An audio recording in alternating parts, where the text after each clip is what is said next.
Hi friends, நம்ம இந்த வீடியோவில் சிக்கன் கறி குக்கரில் எப்படி பண்ணுறதுன்னு தான் பார்க்க போகிறோம். ஸோ அதுக்கு நான் இன்றைக்கி முருங்கைக்காய் உருளைக்கிழங்கு போட்டு பண்ணலாம் டிசைட் பண்ணியிருக்கேன்.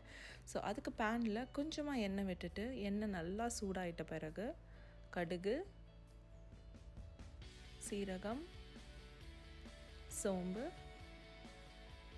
பட்டை, ஏலக்காய், லவங்கம், அப்புறம் கருவேப்பிலை, அப்புறம் நம்ம கட் பண்ணி வச்சுருக்கோம் ஆனியன்ஸ் இதெல்லாம் போட்டுட்டு கூடவே பச்சை மிளகாய்,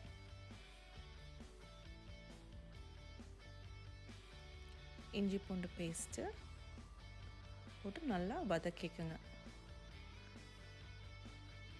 இஞ்சி பூண்டு பேஸ்ட்டு ஸ்மெல்லு போயிட்ட பிறகு முருங்கைக்காய் உருளைக்கிழங்கை போட்டு கொஞ்சமாக சால்ட், மஞ்சத்தூள், அப்புறம் நம்ம கட் பண்ணி வச்சுருக்க தக்காளியை போட்டு நல்லா மிக்ஸ் பண்ணி விட்டுக்கோங்க. ஸோ அந்த ஸ்டேஜில் ப்ளெயின் சில்லி பவுடர், குழம்பு மிளகாத்தூள், உங்களுக்கு எவ்வளோ காரம் வேணுமோ அந்தளவுக்கு ஆட் பண்ணிக்கோங்க. அதுக்கப்புறம் கரம் மசாலா இதை போட்டுட்டு நல்லா இந்த வெஜிடபிள்ஸ் கூட நல்லா மிக்ஸ் பண்ணி விட்டுக்கோங்க. ஒரு 5 மினிட்ஸ்க்கு அப்புறம் வாஷ் பண்ணி வச்சுருக்க சிக்கனை கொஞ்சம் கொஞ்சமாக ஆட் பண்ணிவிட்டு அதையும் இந்த மசாலா கூட நல்லா ஒரு தடவை மிக்ஸ் பண்ணி விட்டுக்கோங்க.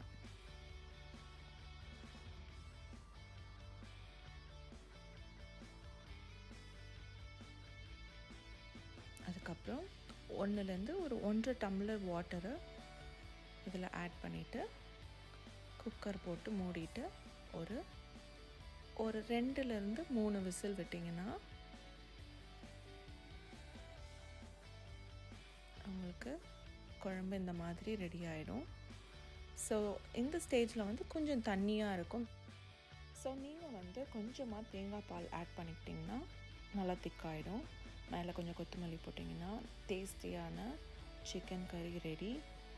ஸோ நீங்களும் இதே மாதிரி ட்ரை பண்ணிவிட்டு எப்படி இருந்ததுன்னு சொல்லிவிட்டு மறக்காமல் கமெண்ட் செக்ஷனில் கமெண்ட் பண்ணுங்கள். இதே மாதிரி வேறு ரெசிபியோடு உங்களை மீட் பண்ணுறேன். பாய்.